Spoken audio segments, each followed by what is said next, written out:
Assalamu alaikum. Idan ba ku manta ba, last time na kawo muku wannan airdrop din na Novaex AI wanda a cikin shi idan ka registration suna bada Nova token ɗinsu. So yanzu kin yi listening din shi a DEX irin a PancakeSwap ko kuma dai a Dex Screener duka zaka iya ka samu, amma dai yanzu sun yi locking din shi ba za ka iya kai komai ba. So yanzu akwai kuma wurin abin nan ɗinsu wanda anan zaka iya ka sai token din nasu sai kai staking din shi. In kai staking din shi akwai abin da zaka rinka samun profit da sauransu. So yanzu bari mu je cikin Trust Wallet sai mu ga ake iya siyan wannan token din. So bayan ka bude Trust Wallet ɗinka, abin da zaka yi sai ka zo wurin Discover. Idan kana kan Discover a nan wurin sai kai searching na PancakeSwap. Da kai searching na PancakeSwap sai ka jira shi ya bude maka. A nan wurin sai ka danna Connect Wallet. Idan ka danna Connect Wallet sai kai selecting na wato Trust Wallet. Idan kai selecting na Trust Wallet duka kai connecting wannan, ga shi kai connecting shi ma wannan. So da zaran kai connecting wallet ɗinka sai ka danna wurin search, sai kai pasting na contract address din, zaka same shi a kasan wannan bidiyon, sai ka danna go. Kana danna go za ka ga ya kawo maka nan, sai ka danna akan wannan na farkon. Da ka danna akan na farkon nan zai bude maka kamar haka, sai ka taho nan ƙasa kamar yadda kuke gani. Wannan shine current price din shi na yanzu, sai ka danna wannan wurin swap. So guda zamu siya guda 100 wanda zai kawo mu kusan $27.2. So kawai anan sai mu danna swap. Muna danna swap sai mu danna confirm. Da mu danna confirm zamu dan jira shi loading din shi. Gashi nan sai mu danna approve.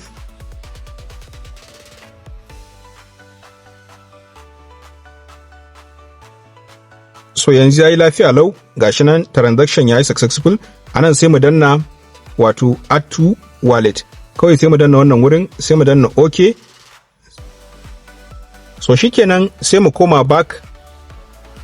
Muna dawowa back zamu ga cewa yanzu kuma sai mu adding wallet address ɗinmu a cikin wannan wurin. So anan kuma sai mu danna wannan wurin gashi.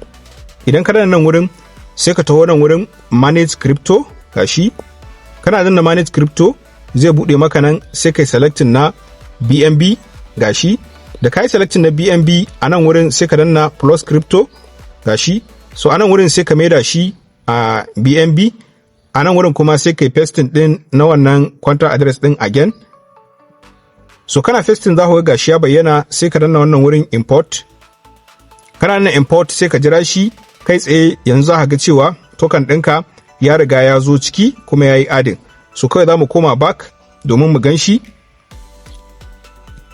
So yanzu bayan mun saya sai mu danna wurin wannan send din domin mu tura token ɗinmu ya tafi cikin wallet ɗinmu. Yanzu kai tsaye kawai sai mu koma cikin wallet ɗinmu ta Nova. Da mun dawo nan wurin sai mu dawo home.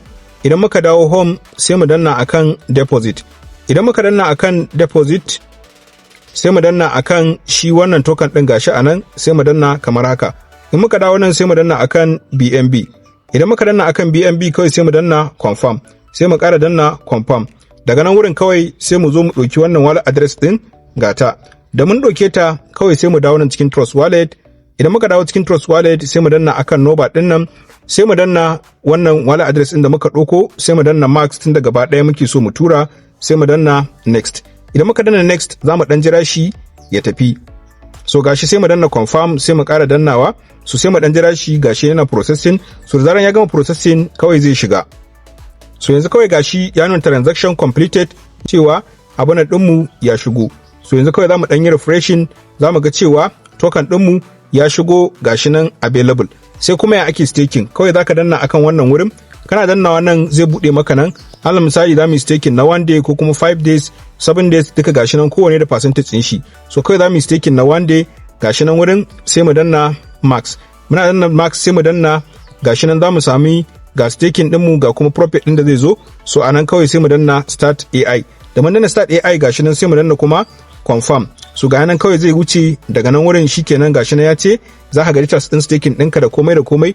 Duk lokacin da kake so kuma kai stopping din shi, za ka iya kai stopping din shi ba tare da wani ɓata lokaci ba. So wannan shine yadda ake yi da staking din da komai da komai. Allah ya sa mu dace, amin.